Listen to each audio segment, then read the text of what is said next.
todavía conectados y unidos en este propósito tan especial que todos tenemos, de crecer en el conocimiento y los principios de vida que Dios nos da a través de las santas y sagradas escrituras. En esta noche quiero darle gracias a Dios por la vida de cada uno de ustedes, por permitirnos crecer en la gracia y conocimiento de Él, y porque Él es especial para con todos nosotros. Padre, yo te doy muchas gracias en esta hora, gracias por tu amor, por tu fidelidad, Señor. Gracias porque hasta el día de hoy tu mano no se ha cansado de bendecirnos, al contrario, siempre has estado presente en nuestras vidas. Te adoramos, te bendecimos, te exaltamos, te damos gloria, te damos honor, te damos alabanza y te damos gracias porque tú eres fiel y porque hasta el día de hoy hemos visto tu mano, Señor, en cada uno de nosotros, y hemos visto cómo nos ministras y hemos visto cómo engrandeces tu obra hacia nosotros. Te adoramos, bendecimos y exaltamos y damos gracias por todo lo que haces, Señor. Sigue obrando en nuestros corazones, no te detengas hasta que hayas perfeccionado tu obra en nosotros. Te damos gloria y honor en el nombre de Cristo Jesús. Oh, muchas gracias, Señor. Gracias, Señor. Bueno, Dios les bendiga a todos ustedes, mis amados. Vamos a dar inicio entonces en esta hora a la clase que tenemos para el día de hoy. Vamos a ver si por aquí ya me estoy ubicando. Así es. También por acá. Ya. Bueno, hasta la noche anterior hemos venido hablando estábamos hablando acerca de los conceptos de inspiración, iluminación y revelación, ¿cierto? Entonces veíamos que habían varias cosas que se presentan en la escritura frente a lo que es la forma como Dios se ha dado a conocer a nosotros. La Biblia como tal es una revelación, es la forma como Dios muestra lo que Él es. Entonces, cuando hablamos de revelación bíblica, es esa forma que Dios quiere que el hombre conozca verdades de Él, que Dios quiere que conozca principios de Él, y a esto le llamaríamos la revelación bíblica. Ahora, esa revelación bíblica fue dada a través de la inspiración, que es cuando hablamos de teofoneustos, que es cuando Dios desde adentro hace que el hombre vea lo que Dios quiere ver en cuanto a la inspiración, porque es comunicar. Entonces el hombre escribe lo que Dios quiere que él escriba de esa revelación que Dios ha dado. Y la iluminación entonces va a ser esa forma en que el hombre va a tener entendimiento de lo que Dios ha colocado, nos ha dado, que ha sido colocado sobre el papel, ¿cierto? A través de los escritos, y que esto es entonces lo que Dios quiere que nosotros entendamos, lo que está escrito en la escritura. Todo el mundo no puede entender las escrituras las han de discernir y entender. La Biblia dice el hombre espiritual, el hombre que recibió el Espíritu Santo, para poder el Señor manifestarse de una manera muy especial al hombre. Entonces, cuando llegamos a este punto en la enseñanza que estamos teniendo, podríamos hablar de que o tomar algunos ejemplos para que nosotros podamos entender cada uno de los términos que el Señor nos está dando. Por ejemplo, nosotros podemos leer en Lucas capítulo 1, versículo 4. Lucas capítulo 1, versículo 4. Qué bueno que tengas a tu mano, siempre te estoy diciendo lo mismo, un ejemplar de las Sagradas Escrituras, para que tú mismo también junto con nosotros estemos como en este ejercicio de buscar en la palabra del Señor. Dice: para que conozcas bien la verdad de las cosas en las cuales has sido instruido. Aquí Lucas está hablando y comienza su carta diciendo que muchos habían querido poner en orden todo lo que los acontecimientos acerca de lo que el Señor Jesucristo, de cómo Dios se había revelado a través del Señor Jesucristo, ¿cierto? Entonces dice que muchos de los ministros de la palabra mostraron y dijeron lo que ellos habían visto con sus propios ojos. Acuérdense que Lucas es un escritor griego, es el único escritor no judío que escribe en las Sagradas Escrituras, y entonces él dice: me ha parecido, o sea, es una guianza del Espíritu Santo, pero él dice: creo que la mejor forma de hacerlo después de haber investigado con mucha diligencia todas las cosas desde el principio, escribir esas cosas, ¿cierto? En un orden. Entonces le está hablando Lucas a Teófilo, en un orden o Teófilo. Entonces dice, ¿por qué? Para que conozcan bien la verdad de las cosas en las cuales ha sido instruido. Entonces aquí estamos mirando un concepto que es, fue inspiración lo que Dios dio, pero realmente no hay revelación. Sencillamente Dios muestra, Él está colocando en el papel lo que Dios quiere que Él coloque. No hay una revelación porque el Señor Jesucristo fue dado y está hablando de los acontecimientos que sucedieron. Él está colocando sencillamente los acontecimientos que Dios le da a escribir. En Hechos de los Apóstoles también el mismo Lucas va a utilizar la misma forma, va a hablar de la misma manera. Muy bien. Ahora, miremos por ejemplo ya en Apocalipsis, en el capítulo 1, que ya no es solamente una inspiración, sino que ya va acompañada de la inspiración bíblica de la revelación. De hecho, el libro de Apocalipsis debería llamarse, el mejor término que se le debería de dar no es Apocalipsis, sino el libro de revelación. Y en el capítulo 1, uno va a ver en toda esa sucesión de acontecimientos que está narrando Juan, está diciendo la revelación de Jesucristo que Dios le dio para manifestar a sus siervos las cosas que deben de suceder pronto, y la declaró enviándola por medio de su ángel a su siervo Juan, que aquí ha dado testimonio de la palabra de Dios y del testimonio de Jesucristo y de todas las cosas que han acontecido. Entonces aquí está hablando de una inspiración, pero esta inspiración bíblica que Dios le da no solamente es inspiración para narrar acontecimientos que ocurrieron, sino que son acontecimientos que van a ocurrir. Entonces por eso estamos hablando que es una inspiración con revelación. Entonces empieza a mostrar lo que el Señor quiere mostrarle a las 7 iglesias, y durante todos estos versos está dando esta revelación, y Él dice: yo soy el alfa y el omega, el principio y el fin, el que es y el que era y el que ha de venir, el todopoderoso. Y entonces empieza a mostrar la revelación que Él tiene en la isla de Pasmos, que es subsiguiente a los versículos que acabamos de narrar, que es el primero, es inspiración sin revelación, que es sencillamente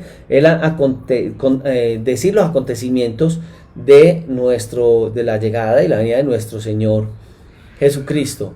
Y la segunda que estamos mirando es inspiración con revelación, como aparece en este concepto de Apocalipsis. Ahora, si usted va a mirar en el libro de Primera de Pedro, capítulo 1, unos capítulos atrás, unos libros atrás, recuerde que es Pedro, Juan, Judas y Apocalipsis, que es en el libro de Pedro, capítulo 1, versículo 11, él está describiendo de la siguiente manera: escudriñando qué persona y qué tiempo indicaba el Espíritu de Cristo que estaba con ellos, el cual anunciaba de antemano los sufrimientos de Cristo y las glorias que vendrían tras él. Entonces, está hablando acerca de cómo los profetas profetizaban y hablaban acerca de estas cosas que iban a ocurrir, pero estas cosas que ellos estaban dando, ¿cierto? Y estaban enseñando, era una inspiración que Dios les daba. Ellos no entendían muchas veces lo que ellos iban a escribir. El Señor les daba que anunciasen. Ellos en muchas ocasiones, y especialmente la parte profética, no lo entendían, pero el Señor les dictaba. Ellos daban lo que el Señor quería dar, y no entendiendo lo que iban a hacer. No había iluminación en ellos en ese momento de la realidad de lo que ellos estaban escribiendo. Entendían que Dios les decía: háganlo, pero no tenían esa percepción. Aún así los judíos, mire que al escuchar esas profecías, cuando el Señor Jesucristo vino, muchos no entendieron. Tuvo que venir la iluminación del Espíritu Santo para que entendieran esa palabra que había sido inspirada, dada por revelación, pero no era iluminada. Ahora, si usted va conmigo a Primera de Corintios, en donde está hablando el apóstol Pablo, el Señor utilizando al apóstol Pablo para hablarle a esta iglesia de Corinto en este momento tan difícil que ellos estaban pasando en el versículo, capítulo 2, versículo 12, y dice, y nosotros no hemos recibido el espíritu del mundo, sino el espíritu que proviene de Dios, para que sepamos que Dios nos ha concedido. O sea, Pablo le está hablando a la iglesia y le está diciendo que esa iluminación que Dios le estaba dando no tenía nada que ver con la razón humana, sino que era algo que Dios estaba dando directamente para que la iglesia de Corinto pudiera entender estos grandes principios que el Señor nos estaba dando a través de la palabra del Señor. Muy bien, quedémonos ahí. Ahora, eso en cuanto a lo que hemos venido hablando de inspiración bíblica, ¿cierto? Inspiración, revelación e iluminación bíblica. Hay un tema que quisiera que tocáramos en esta misma hora, y el tema que necesitamos tocar en esta misma hora es acerca de la inerrancia bíblica. Inerrancia no es un término que tenga que ver con un mal olor o un término de esto, sino que la inerrancia dentro de la terminología bíblica que estamos viendo tiene mucha relación con la infalibilidad de las sagradas escrituras. Es más, hay quienes confunden los dos términos, inerrancia e infalibilidad, aunque tienen mucha relación. Yo quisiera tocar de ellos en este momento, ¿cierto? Bueno, muy bien. Entonces, tenemos que hablar de esto porque hay quienes tienen conceptos raros frente al mensaje bíblico como no infalible, y tal vez hablan de que de pronto hay partes de las Sagradas Escrituras que han caído en el concepto de errar, de estar errado frente al concepto de las Sagradas Escrituras. Muy bien, vamos a tener aquí enseguida. Ahora, entonces cuando nosotros estamos hablando de infalibilidad e inerrancia, estamos hablando acerca de la veracidad de las Sagradas Escrituras, ¿cierto? Que las Sagradas Escrituras no fallan, que las Sagradas Escrituras no hierran, que las Sagradas Escrituras son veraces en cuanto a lo que en ellas hay. Por eso uno va a mirar a lo que se afirma dentro de ellas. Uno mira, por ejemplo, en el libro de Mateo capítulo 5, versículo 17 y 18, Mateo capítulo 5, versículos 17 y 18, hablando del Señor Jesucristo en cuanto a la relación que él tenía con los escritos del Antiguo Testamento, la ley, y dice, no penséis que he venido para abrogar la ley o los profetas, no he venido para abrogarla, sino para cumplirla. Porque de cierto os digo que hasta que pasen el cielo y la tierra, ni una jota ni una tilde pasará de la ley, hasta que todo esto acontezca. Muy bien. Y también podríamos mirar, creo que es indispensable, sí, tenemos que ir allá, al libro de Juan, a San Juan, al que conocemos como San Juan, al libro escrito por nuestro hermano Juan, capítulo 10, versículo 35, o evangelista Juan, que dice, si llamó Dios a aquellos a quienes vino la palabra de Dios, y la escritura no puede ser quebrantada, no puede ser cambiada, ¿cierto? Entonces aquí nosotros estamos mirando que las sagradas escrituras son totalmente ciertas, que no hay lugar a la falsedad y al error dentro de las sagradas escrituras, y podemos mirar a algunas personas que creyeron esto aún al comienzo de las Sagradas Escrituras.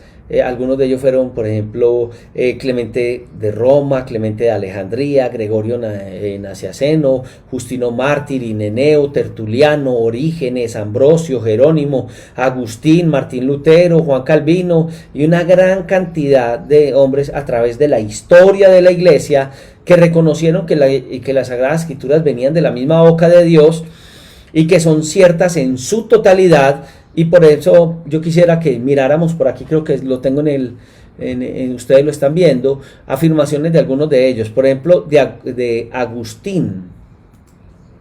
Él dice, creo muy firmemente que los autores estuvieron completamente libres de errores. También podemos mirar de Martín Lutero, que él dice, la escritura nunca hierran. Y también dice, donde las santas escrituras establecen algo que se debe creer, allí no nos debemos desviar ni una palabra, ¿cierto? Tengo dos problemitas ahí de escritura, no hay problema. Y también escuchando a Juan Calvino. Juan Calvino dijo varias cosas, ¿cierto? Dice, el registro de la escritura es seguro e infalible. Y otra de las cosas que decía es, es una regla cierta e inerrante. También nos decía él, la palabra infalible de Dios, y también decía que era libre de toda mancha o afecto, queriendo expresar la plenitud de las sagradas escrituras. Muy bien, entonces es muy importante que nosotros veamos esto, y uno puede ver que a través de todo el desarrollo histórico, las cosas más significativas en cuanto a lo que es la doctrina de la infalibilidad y la doctrina de la inerrancia de las sagradas escrituras son unas declaraciones importantes. Y si uno mira, por ejemplo, la declaración del Pacto de Luisiana, que fue en 1974, y la declaración de Chicago, que fue en 1978, que fue en el Concilio Internacional sobre la Inerrancia Bíblica, podemos nosotros mirar cosas importantes. Aún en la declaración de Lausana, uno mira que hay varias cosas que hay que considerar en esta declaración, porque, por ejemplo, en la declaración que se hace en Lausana, se crea algo o se expresa algo que la Biblia ya lo había dicho, y ellos dijeron que era inerrante en todo lo que afirma. O sea, todas las cosas que afirman las Sagradas Escrituras son totalmente verídicas.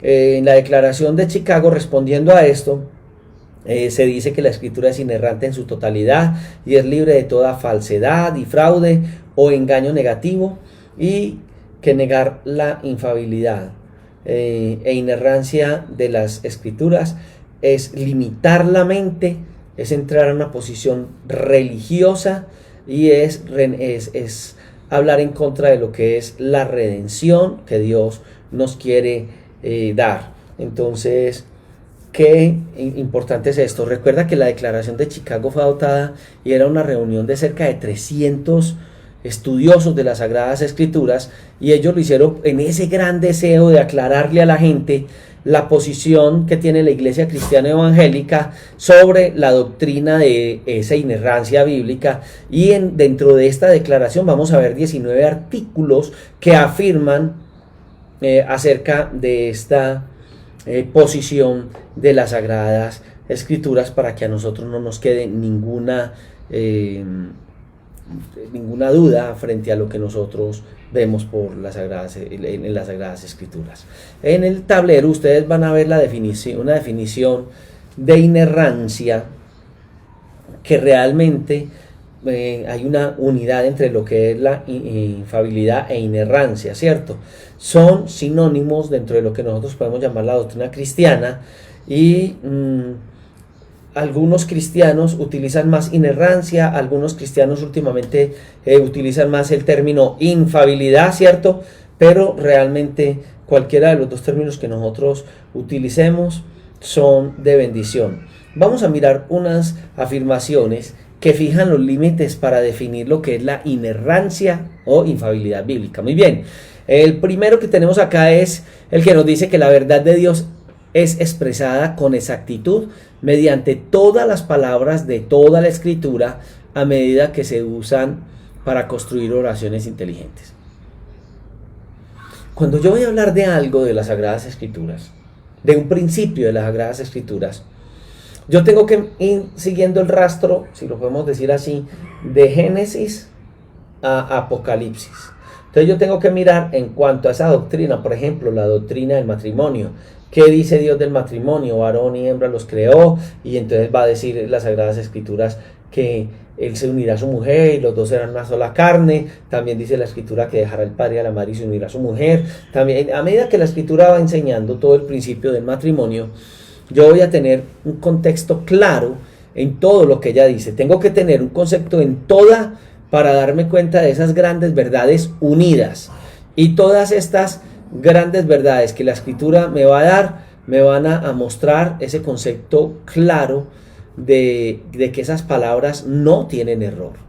O sea, conceptos aún de lo que podríamos llamarle en este momento inerrancia bíblica. Bueno, otra de las cosas que vamos a mirar es que la verdad de Dios está en el numeral 2, ahí en donde usted nos está viendo, televisor, computador, celular. Y nos dice que la verdad de Dios es expresada con esa actitud mediante todas las palabras de toda la escritura, y no solo las palabras que tienen contenido religioso o teológico. O sea, dentro de cada verdad, dentro de cada ilustración, dentro de cada narración, nosotros vamos a ver un contenido de Dios, un propósito de Dios a través de esas sagradas escrituras. Hablar de inerrancia bíblica también es hablar de esas verdades de Dios que están expresadas en forma directa, sin error directamente, y eso fue en los autógrafos, o sea, en los escritos originales de las Sagradas Escrituras, también indirectamente en las copias de los escritos originales, que son conocidas como apógrafos. Muy bien, ahora, también en el numeral 4 que usted tiene ahí en su computador, nos permite ver que la inerrancia permite que el lenguaje de apariencia, o sea, las aproximaciones y descripciones que no son contradictorias con muchas variantes, porque van a mostrar perspectivas diferentes de lo que Dios nos quiere enseñar. Entonces, por ejemplo, cuando ahí hay un error, hay un ejemplo que nos está colocando, que es, por ejemplo, que dice decir que sale el sol, no es un error, sino una descripción perspectiva reconocida. O sea, cuando dice sale el sol, es cuando en el movimiento de rotación y traslación de la Tierra está haciendo eso, pero sencillamente está utilizando un lenguaje que es propio de las Sagradas Escrituras. Nosotros vamos a mirar que en las Sagradas Escrituras vamos a encontrar lenguajes como prosa, en donde se habla en forma de prosa, principios en los que Dios nos quiere enseñar. Entonces hay que entender, por ejemplo, la interpretación que nosotros damos a los 5 libros poéticos que son Job, Salmos, Proverbios, Eclesiastés y Cantares. Tendríamos que mirar esa parte, ese lenguaje de apariencia, ese lenguaje poético o en prosa que tiene las Sagradas Escrituras para entenderla. Hablar de la inerrancia bíblica es reconocer el uso del lenguaje figurado simbólico y una variedad de formas literarias, como lo acabo de decir, que presentan la verdad. En la Biblia vamos a encontrar no solamente el lenguaje de prosa que les decía ahora, también vamos a encontrar, por ejemplo, parábolas. También vamos a utilizar que en las Sagradas Escrituras se utiliza en la profecía cierta forma de describir figuras que nos van a dar enseñanzas. Hay figuras en el Antiguo Testamento, veíamos por ejemplo los símbolos, los tipos en el Antiguo Testamento, pero también dentro del lenguaje como tal nosotros vamos a mirar entonces el lenguaje hablado o el lenguaje escrito que encontramos en las Sagradas Escrituras. Entonces, dentro del lenguaje hablado y escrito vamos a mirar esas figuras que si están habladas son retóricas, si están escritas son figuras de dicción que nos van a mostrar esas verdades con lenguajes. Muy bien. En el 6º punto dice que la inerrancia comprende que las citas de afirmación del Antiguo Testamento en el Nuevo pueden ser paráfrasis y pueden no tener la intención de ser citas literales palabra por palabra. Una de las dificultades que uno va a notar en aquellos que quieren interpretar la Biblia literalizándola es que en la Biblia no todo es literal. Hay figuras, recuerda cuando David es amonestado por su adulterio, que uno mira que el profeta viene donde David y coloca una figura para enseñar una gran verdad. Cuando ya él cae en hacer juicio en contra de este hombre rico que abusó de la corderita de este hombre pobre, ya viene la ilustración y el mostrarle a él que él era aquel hombre que había abusado de esa corderita que era la mujer de Urías Eteo.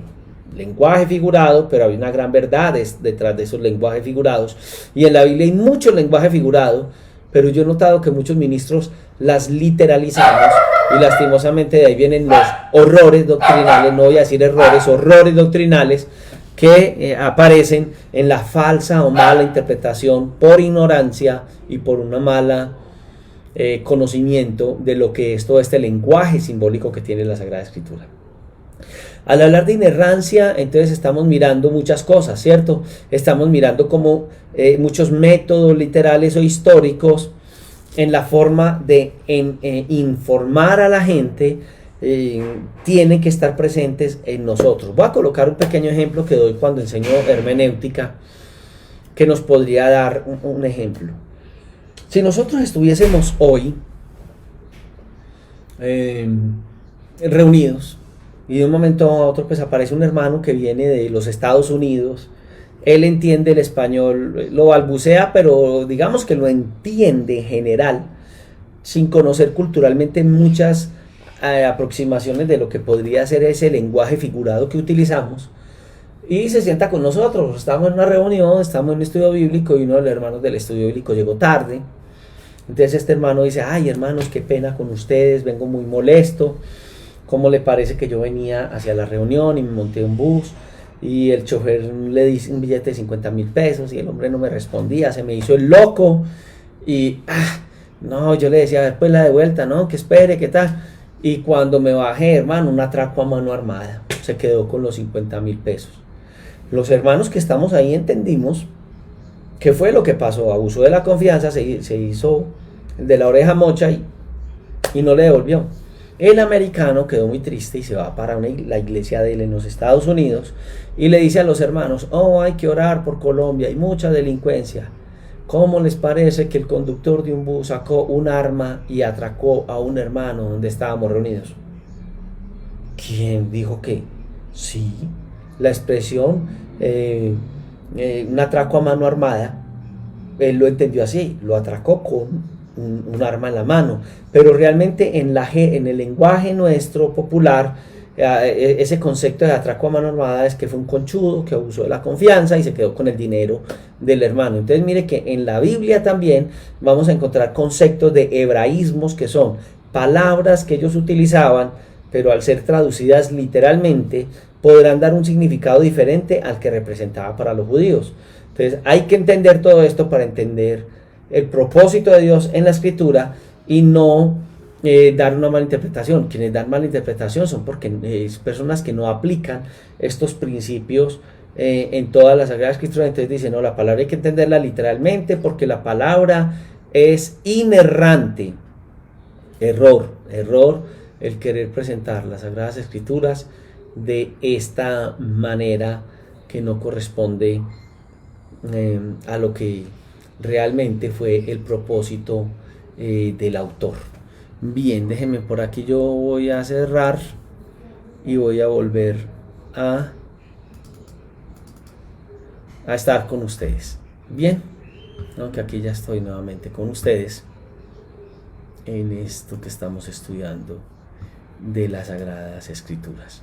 Muy bien, yo creo que ya por aquí estoy volviendo con ustedes. Ya me encuentro con Dora Granda, Elvira Pérez, Anderson Anaya, Javier y Gladys Ramírez y Miguel Ángelo Montoya, ¿cierto? Creo que no hay nadie más de los hermanos de la iglesia. Esto en cuanto al tema de revelación bíblica. En cuanto al tema de inspiración de las Sagradas Escrituras, entonces veíamos inspiración, revelación, iluminación, y acabamos de ver el concepto de inerrancia en las Sagradas Escrituras, el tema de inerrancia que nosotros lo estamos mirando de esa manera en esta hora, que era el concepto de infalibilidad o inerrancia de las Sagradas Escrituras. Quiero en este punto empezar a hablar de un concepto diferente a lo que es la inspiración de las Escrituras. Voy a cambiar a un segundo tema general. El primer tema, que era inspiración de las Escrituras, fue todo lo que hablamos de inspiración, revelación, iluminación e inerrancia bíblica. Voy a cerrar el tema aquí y voy a comenzar con otro tema. Y el otro tema tiene que ver con el concepto de canon de las Sagradas Escrituras. ¿Qué es el canon de las Sagradas Escrituras? El canon de las Sagradas Escrituras tiene que ver con los libros que nosotros vemos que hacen parte de este precioso libro que tenemos en nuestras manos. Hay muchas preguntas que uno encuentra en personas en el camino. Dentro de estas personas que uno encuentra en el camino, va a encontrar aún encuentro que hermanos en la fe tienen todavía, especialmente los que no han tenido una buena formación doctrinal, los que han venido de lugares donde no hay una buena conocimiento de las Sagradas Escrituras, una buena formación en el conocimiento de la Escritura como tal, que no tienen claridad frente al canon de las Escrituras. Entonces uno dice, ¿cuántos libros tiene la Escritura? Entonces uno dice, no, la Escritura tiene 72 libros. 72. ¿O cuántos libros tiene la Biblia? No, la Biblia tiene 72 y no, la Biblia tiene 66. Pero ¿por qué si a mí desde pequeño me enseñaron que la Biblia tenía más libros? Entonces uno va a escuchar que mucha gente dice, los libros que tiene la Biblia están incompletos, la Biblia que tiene la gente cristiana evangélica no tiene los libros que tiene la Biblia, por ejemplo la Biblia católica. Entonces, ¿cuál de las dos Biblias tiene verdaderamente los libros de las Sagradas Escrituras? ¿Será que algunos dicen, no, es que esto le pusieron más, otros dicen, esto le quitaron? Entonces la pregunta es, ¿qué libros conforman toda esa colección de libros bíblicos? Pues hablar de esto es hablar de colección o hablar de un canon de las Sagradas Escrituras. Me gusta mucho y quisiera comenzar con ustedes en esta hora con algo que nos decía Guillermo Newton Clark. Él decía, y lo quiero leer literalmente, y decía así: cuando se hizo la colección y selección de los libros sagrados del Antiguo Testamento, seguidos de los del Nuevo Testamento, no se hizo debido a un mandato directo a la expresión de la voluntad divina, ni a un convenio formal entre algunos hombres o decretos de la Iglesia. La Iglesia reunió en una colección sagrada y completa los escritos tenidos por sagrados separadamente y los tuvo por sagrados, en parte a causa de su contenido, en parte por haber sido escrito por hombres a quienes se juzgó honrados e inspirados en forma especial. El proceso fue gradual, aunque genuino y natural. Algunas veces se imagina que los concilios formaron el canon, pero en realidad los concilios apenas fueron más allá de reconocer y ratificar el juicio de la cristiandad. El canon fue el resultado de la vida religiosa que surgió de la divinidad, de la divina revelación, es decir, la revelación produjo primero la vida divina en los hombres, y por intermedio de la vida de estos produjo, coleccionó y organizó sus testimonios y otras anotaciones. El juicio que guió la formación del canon fue el juicio religioso de un pueblo creyente. ¿Quién autorizó o quién determinó que los libros que están en la Biblia son los libros de la Biblia? Porque algunos dirán, hermano, es que hay otros libros. Usted no escuchó que hace poquito hablaban del Evangelio de Judas, que no se habla de otros escritos que realmente han aparecido.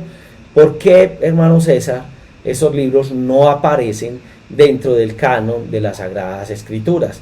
Clark, me gusta mucho que él expresa que no son los concilios, y yo he leído en libros de teología, aún libros que en el seminario tuvimos el acceso a ellos, en donde se habla de que en tal concilio, en el concilio de Nicea, en el concilio, bueno, etcétera, se reconocen los libros que hacen parte de la Biblia, y entonces allá dijeron, estos libros sí y estos libros no. Entonces la pregunta es, ¿en qué momento y quién determinó cuáles eran los libros de inspiración divina? ¿Quién dijo que eran libros de inspiración divina? Dios dijo que esos eran los libros de inspiración divina. ¿En dónde está la regla, la lista de esos libros de inspiración divina? Hablemos entonces, a la luz de todo el contexto, de lo que es la canonicidad, o el colocar esa lista de libros que podemos decir hoy con toda seguridad son sagrados y son libros que podemos considerar como Sagradas Escrituras, y no podemos considerar por un criterio humano, sino vamos a mirar a la luz de todo el concepto bíblico, porque estos libros están en nuestras manos, y estos que están en nuestras manos son palabra de Dios. Muy bien, porque muchos no saben cómo se convirtió este libro, o todo este contenido que hay acá, en un libro, ¿cierto? Anteriormente habían rollos, no eran libros, pero como están los 66 aquí metidos y no 67 o 68 o 50, ¿cierto? Entonces muchos en el amor que le tienen a Dios y en lo que nosotros como pastores dentro de la iglesia les hemos enseñado, saben que Dios inspiró la Biblia, ¿cierto? Hasta ahí. Hay otros que dicen, no, el papel puede con todo, ¿cierto? Entonces tenemos que empezar recordando que el autor de toda la escritura es Dios. Eso es lo primero que teníamos que tener, ¿cierto? No podemos creer que la Biblia cayó del cielo así como la tenemos. ¡Pum! Nos cayó del cielo y, ay, vea, aquí tengo la Biblia, me llegó del cielo tal como la tengo. No. Se habla de que la Biblia, han aparecido textos de la Biblia en cuevas. Muy bien. Entonces, la pregunta que uno se tiene que hacer a estas alturas es, ¿quién decidió qué libros debían incluirse en las Sagradas Escrituras? Ese es uno. Lo otro, ¿será que nosotros hoy podemos tener seguridad de que los libros que tenemos son los que Dios, a través de las Sagradas Escrituras, fue el que designó que nosotros tuviésemos y a través del cual Dios nos quiso hablar? Esa sería como una segunda pregunta que nos tocaría en este momento, que tendríamos nosotros en este momento que hacernos frente a las Sagradas Escrituras.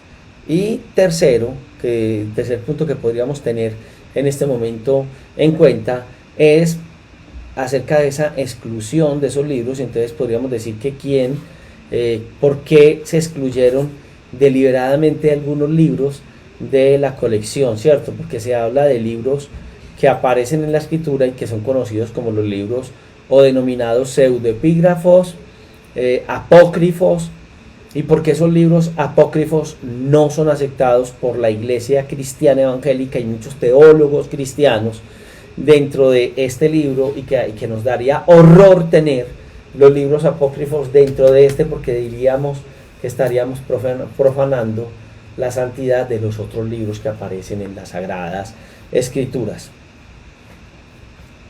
Una de las cosas que yo te quiero decir, y que quiero ser transparente frente a esto, pero quiero que usted siga escuchando lo que estamos hablando,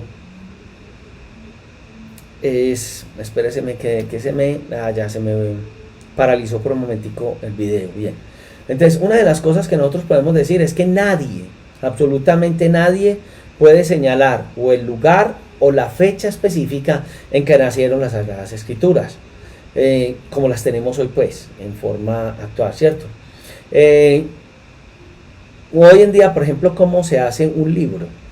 Si una persona va a hacer un libro, entonces sencillamente va a tomar un tiempo de investigar, depende del tipo de libro que va a hacer, ¿cierto? Si es un libro inspirado en poesía y que la persona, o una novela, y si es un libro que va a dar una cierta información, ¿cierto? Entonces, ¿qué hacen hoy cuando se hace un libro?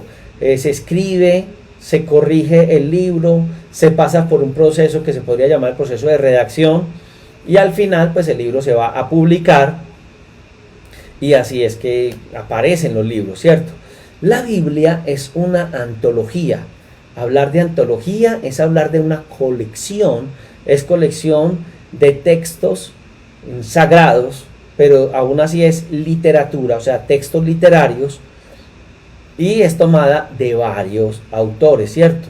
Entonces estamos hablando que es una colección de escritos sagrados, que no son común y corriente, que no es el fruto del trabajo de un comité de eruditos que se sentaron para hablar acerca de, por ejemplo, que la Sagrada Escritura habla acerca de valores, situaciones, tampoco de un grupo de correctores que dijeron, bueno, esto va a aparecer, esto no va a aparecer, esto que dijiste no nos parece que debe de decir, sino que es una colección de libros que fueron escritos por hombres de Dios, que hablaron en nombre de Dios, y que lo que ellos hablaron en estos escritos fueron aceptados y atesorados independientemente un libro de otro, ¿cierto? En el momento en que fue presentado el libro y fue colocado frente al pueblo de Israel, y que esta colección, al unirla, podemos hablar de 76 libros, que son los libros con que nosotros hoy contamos de las Sagradas Escrituras. Es todo ese conjunto de libros sagrados que nosotros tenemos en un solo tomo, ¿cierto? A este conjunto de libros que tenemos acá. A veces alguien saca el Evangelio de Mateo y regala por las calles ejemplares de Mateo, ejemplares de Lucas, ejemplares de Marcos, ¿cierto? Pero a todo esto, la colección de libros es a lo que se le denomina, el concepto que se denomina canon. El canon es un concepto muy de los judíos, y el canon es un término que ya se utiliza pues en el griego, que significa una vara de medir. O sea, aquí están los libros que corresponden a esa iluminación y esa inspiración de las sagradas escrituras. Entonces, el canon de las escrituras es algo especial, y decir que un libro de la escritura es canónico dentro de estos 66 libros está mostrando que la Biblia ha sido dada y que hay todo un carácter dentro de las sagradas escrituras por el que este libro lo tenemos nosotros hoy como nuestra regla de fe y conducta. Es una fe viva de lo que es la palabra infalible de Dios. La canonicidad tiene que ver con la autoridad, la divinidad, la autoridad divina de las sagradas escrituras. Muy bien.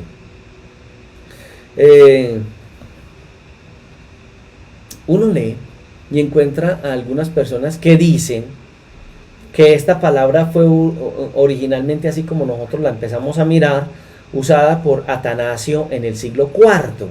Entonces dice que él usaba el término para designar la lista de libros que eran libros propios usados por la iglesia. Entonces, cuando se habla del canon de las escrituras, nosotros estamos viendo que es una lista de libros sagrados en los que nosotros podemos creer, ¿cierto? Uno va a mirar que muchos de los escritores son reconocidos en la Sagrada Escritura, cuando no es inusual para alguien que tiene acercamiento a la escritura que se le hable de Moisés, de Josué, que se le hable de Samuel o otros de los profetas, ¿cierto?, que fueron guiados por el Señor en el Antiguo Testamento. Entonces, la iglesia cristiana, la iglesia católica, llámese como sea, no es quien crea el canon de los libros incluidos que hoy llamamos las Sagradas Escrituras, que entre otras cosas, el concepto que hoy tenemos de Biblia no aparece en la Biblia. En la Biblia nunca dice Biblia. Dentro de la Biblia no dice Biblia. Dentro de la Biblia dice Sagradas Escrituras, porque son las escrituras que Dios nos ha dado, y que en las escrituras, pues la Biblia se ve como escrituras, lo que nosotros tenemos dentro de ellas. Entonces la iglesia lo único que puede hacer es reconocer los libros que fueron inspirados dentro de todo ese contexto histórico desde sus comienzos. Hablemos de ese reconocimiento de lo que es la canonicidad de un libro, o reconocerlo dentro de esta lista de libros que son inspirados por Dios, ¿cierto? Canonicidad, entonces, nos va a hablar acerca de unos libros, y cuando hablamos de canonicidad estamos hablando de esos libros que van a figurar dentro de esa lista de materiales que tenemos nosotros como inspirados por Dios, que tienen que afectar la vida de la iglesia, la fe de la iglesia, y que estos libros son reconocidos canónicos desde el mismo momento en que estos libros fueron escritos. La iglesia entonces reconoce ese conjunto de libros que desde el Antiguo Testamento el pueblo de Dios fue reuniendo. El pueblo de Dios nunca tuvo dudas de reconocer los libros del Antiguo Testamento. Siempre que aparecía libros como Génesis, Éxodo, Levítico y Deuteronomio, que fue conocida para ellos como la Torá y que nosotros conocemos como la ley, ellos siempre, los judíos, reconocieron que esos escritos eran palabra de Dios. Nunca un judío. Después vamos a ver las reglas para como que se dieron para que los libros se reconocieran como canónicos. Pero nunca vas a ver que un judío va a dudar de la exactitud de los libros del Antiguo Testamento. Cuando la Biblia fue traducida al lenguaje del pueblo por Jerónimo, que fue conocido como la Vulgata en latín, ¿cierto? La Vulgata latina, él entendió muy claro entre la diferencia entre los libros que usaban los judíos en el Antiguo Testamento y otros libros que aparecen que no usaron los judíos del Antiguo Testamento y que se llaman los libros apócrifos o pseudoepígrafos. Él los colocó en un lado, y en el tiempo de la Reforma Protestante siempre había una distinción entre los libros que se utilizaron en el Antiguo Testamento, que el pueblo de Israel reconocía en todo el Antiguo Testamento, y los libros que normalmente empezaron a aparecer dentro de estos como pseudoepígrafos o deuterocanónicos, segundo canon. Deuterocanónico significa segundo canon, ¿cierto?